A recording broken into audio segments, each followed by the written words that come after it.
आप लोग देख रहे हैं और सुन रहे हैं एमएसजेपी न्यूज। एमएसजेपी न्यूज देखने के लिए और सुनने के लिए बहुत बहुत धन्यवाद। मैं मनीष कुमार वर्मा आप लोग को बताना चाहता हूं। आप सभी जानते हैं फारूक अब्दुल्ला कश्मीर में अलग प्रधानमंत्री चाहते हैं और दो प्रधानमंत्री का ख्वाहिश रखने वाला फारूक अब्दुल्ला पर माननीय प्रधानमंत्री नरेंद्र मोदी किस प्रकार भड़के हुए हैं, आइए पहले यह सुनते हैं वीडियो क्लिप। उसके बाद में बता रहे हैं प्रधानमंत्री जी क्या होना चाहिए और नहीं होना चाहिए।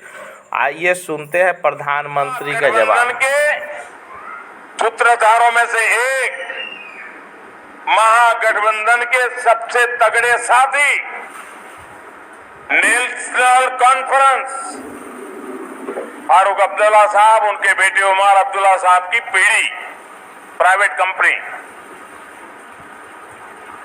इस नेशनल कॉन्फ्रेंस ने बयान दिया है कि कश्मीर में अलग प्रधानमंत्री होना चाहिए।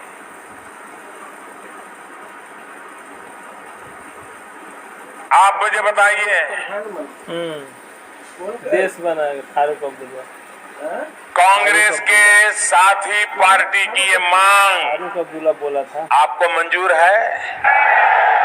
हिंदुस्तान में किसी को भी मंजूर है? वो कहते हैं हम घड़ी की सुई पीछे ले जाएंगे और 1953 के पहले की स्थिति पैदा करेंगे और हिंदुस्तान में दो प्रधानमंत्री होंगे, कश्मीर का प्रधानमंत्री अलग होगा। मैं जरा जानना चाहता हूं, जवाब कांग्रेस को देना पड़ेगा, महागठबंधन के सभी पार्टनरों को जवाब देना पड़ेगा, इस चुनाव में उनको जवाब देना पड़ेगा।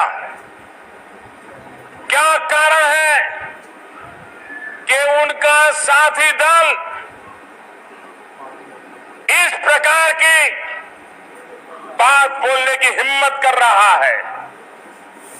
कुछ दिन पहले उनके एक पार्लियामेंट के उम्मीदवार ने ऐसी ही बदतमीजी की थी, भारत को गाली देने की खुली घोषणा की थी, लेकिन कांग्रेस पार्टी और नेशनल कॉन्फ्रेंस इस विषय में चुप बैठे हैं और दिल्ली में मीडिया भी एक दिन के बाद विषय को भूल गया।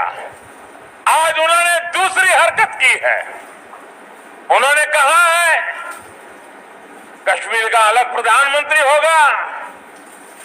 मैं इन महागठबंधन के सभी साथियों को पूछना चाहता हूं, बंगाल की दीदी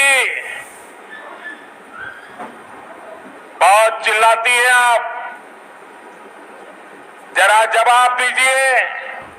ये नेशनल कॉन्फ्रेंस आपके साथी है, क्या ये नेशनल कॉन्फ्रेंस की दूसरे प्रधानमंत्री की मांग, इससे आप सहमत है कि नहीं है? देश की जनता को जवाब दीजिए। यहां पड़ोस में आंध्र प्रदेश में यूटन बाबू बैठे हैं। ये यूटन बाबू अभी 2 दिन पहले वो बड़ा स्पेशल गमछा लगा करके फारूक अब्दुल्ला के साथ जुलूस निकाल रहे थे। जरा यूटन बाबू बताइए, और आंध्र की जनता भी चौंक जाइए, चेत जाइए, ये चंद्रबाबू है जिसके बगल में फारूक अब्दुल्ला वोट मांगने के लिए निकले हैं और जिनका बेटा कश्मीर में अलग प्रधानमंत्री होने की मांग कर रहा है। क्या चंद्रबाबू को वोट मिलना चाहिए क्या? मैं पूछना चाहता हूं श्रीमान शरद पवार जी को, आप तो कभी देश के रक्षा मंत्री रहे हैं, आप कभी महाराष्ट्र के मुख्यमंत्री रहे हैं, आप बताइए क्या आप हिंदुस्तान को सुई को पीछे ले जाने के लिए तैयार हैं? 1953 के पहले उसी तरह आप कश्मीर में प्रधानमंत्री बनाने के लिए आपके इन साथी दलों के रवैये से सहमत है क्या? साफ कीजिए। मैं श्रीमान एचडी देवगौड़ा जी से भी पूछना चाहता हूं।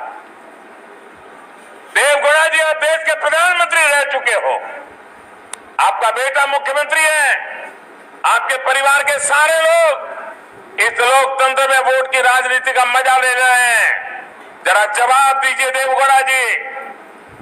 आप पूर्व प्रधानमंत्री हैं, आपका साथी दल नेशनल कॉन्फ्रेंस डंके की चोट पर कहने की हिम्मत करता है कि कश्मीर में अलग प्रधानमंत्री होना चाहिए। देवगौड़ा जी, कर्नाटक की जनता को जवाब दीजिए, क्या आप ये प्रधानमंत्री होने की सपने देखने की बात को ऐसे लोगों के साथ चलना चाहते हो या नाता तोड़ने को तैयार हो? साथियों, देश को बांटने की इसी मानसिकता ने भारत का बहुत बड़ा नुकसान किया है।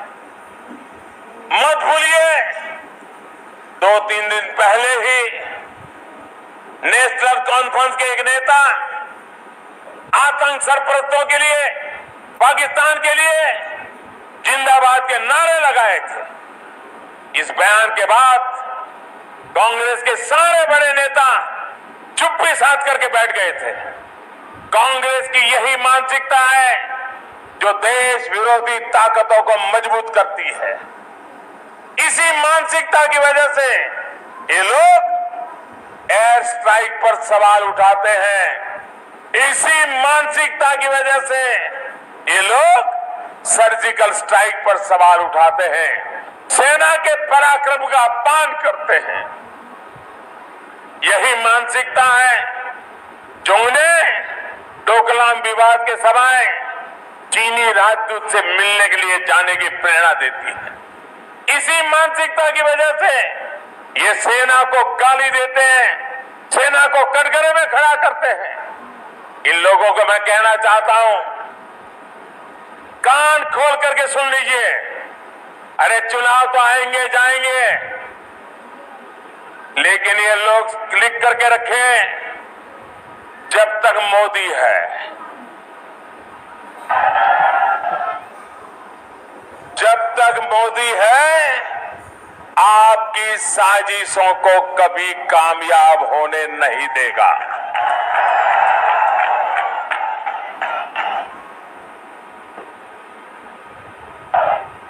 मोदी देश के दुश्मनों और देश के लोगों के बीच दीवार बन करके खड़ा रहेगा, ये लिख करके रखिए। और ये जरा नेशनल कॉन्फ्रेंस वाले भी समझ लें, ये पीडीपी वाले भी समझ लें। भाइयों बहनों, ये कश्मीर में ये 2-4 परिवारों की दुकानें हैं। वो पिछले 40 साल से दिल्ली को मूर्ख बनाते रहे हैं और दिल्ली भी उनकी बातों में आ जाता है। इनका धरती पर कुछ नहीं बचा है। आपको पता होगा, वहां गवर्नर रूल लगने के बाद नेशनल कॉन्फ्रेंस का विरोध था, पीडीपी का विरोध था। ये दोनों कद्दावर परिवार भारत सरकार के खिलाफ खड़े हो गए थे और उन्होंने ऐलान कर दिया था, कांग्रेस भी मिल गई थी। इन्होंने ऐलान कर दिया था कि पंचायतों के चुनाव नहीं होने देंगे, बहिष्कार करेंगे। और ये सोचते थे कि कश्मीर की जनता उनकी बात मान लेगी।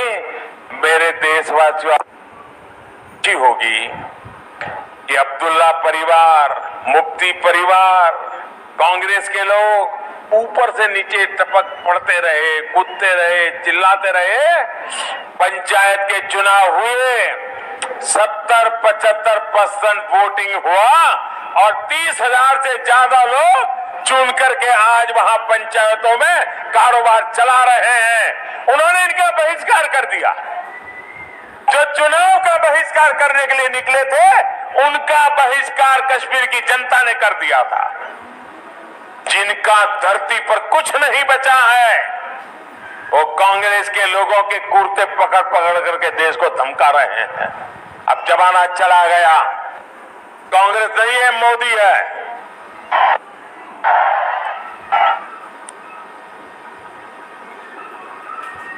जम्मू हो, कश्मीर हो, लद्दाख हो, वहां के नागरिकों के लिए हम देखने और सुनने के लिए देखते रहिए MSJP न्यूज।